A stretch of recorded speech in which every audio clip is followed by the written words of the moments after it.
The Israeli army has said that it had struck targets in western and central Iran. Iranian state TV reported explosions in the cities of Tehran, Tabriz and Isfahan. This happened hours after Iran said that it fired multiple waves of missiles at northern Israel. The first barrage since an April ceasefire took hold in the war in West Asia that completed 100 days just on Sunday.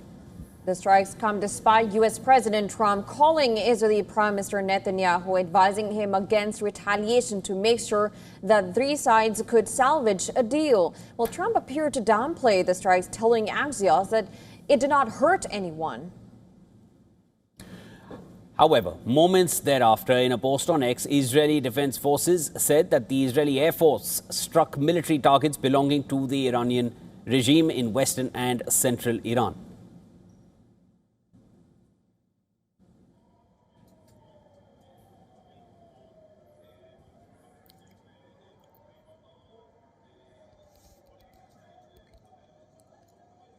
Israel's National Security Minister Itamar Ben-Gvir earlier said in a post on X that Tehran must burn after the Iranian strikes, while a spokesperson for the Israel Defense Forces said Iran made a grave mistake.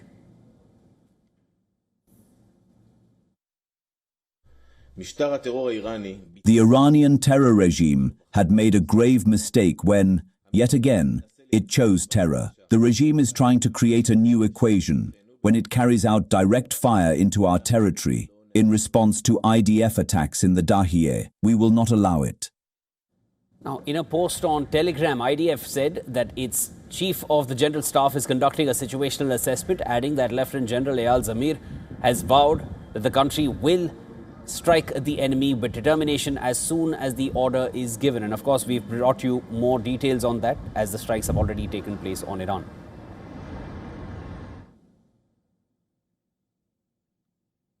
Iran's foreign ministry has said that the country is defending its security and national interests and warned that any attack from Israel against Lebanon or the Islamic Republic of Iran would be met with a crushing and comprehensive response. And we have yet to see that because Israel has now retaliated for the Iranian attacks. Meanwhile, Iranians took to the streets of Tehran in support of action against Israel. They waved Iranian and Hezbollah flags as they chanted pro-Iranian slogans.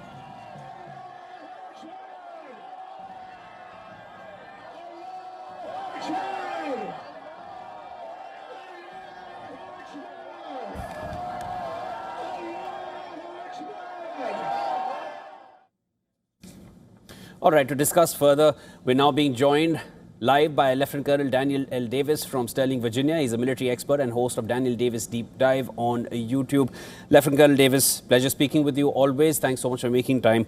At this point, Israel has fired back at Iran. The two countries are going at it already, and this is directly. This is the first time in history that Iran has struck Israel because Israel struck a third country. The battle lines are changing completely. Things that we've not seen in the past have taken place in the last 5 hours or so.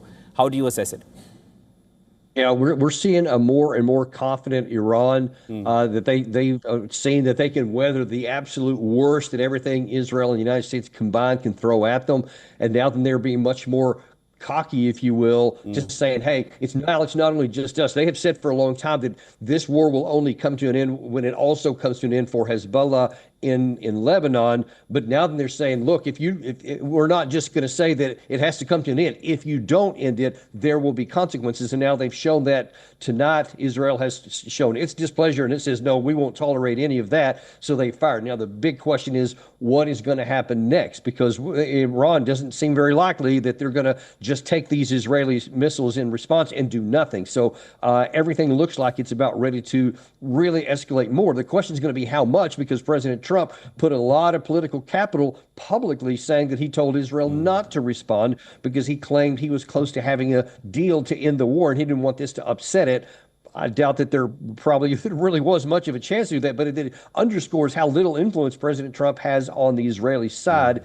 And then we'll see what happens even after this, because it puts it in a tenuous position to where now then the President Trump may have to decide, does he support Israel if Iran starts firing back and the whole war kicks off? Or will he say, Israel, you started this, you're going to finish it, but we're not going to join in? That remains to be seen. The history says he probably won't do that, but I know that many in the U.S. government are hoping he does.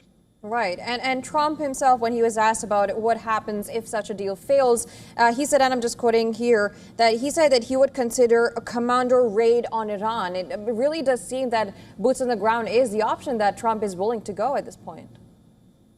Yeah, I mean, that's more rhetoric than reality. There's no boots on the ground option. I'll just categorically tell you that. We have a number of troops in the ground in the region, I think probably around 10,000. That is enough to do a raid or some small issue, maybe in one of the islands. That would be foolish, but you could do something of that nature. But you're not going to do anything of any greater size than that, and certainly not anything that's going to threaten Iran inside the interior, because they would just be probably slaughtered. Because we wouldn't have the ability to sustain something like that deep inside the country, and Iran is ready for any kind of an incursion like that. So I think that's just a bunch of rhetoric that won't materialize into anything, I hope.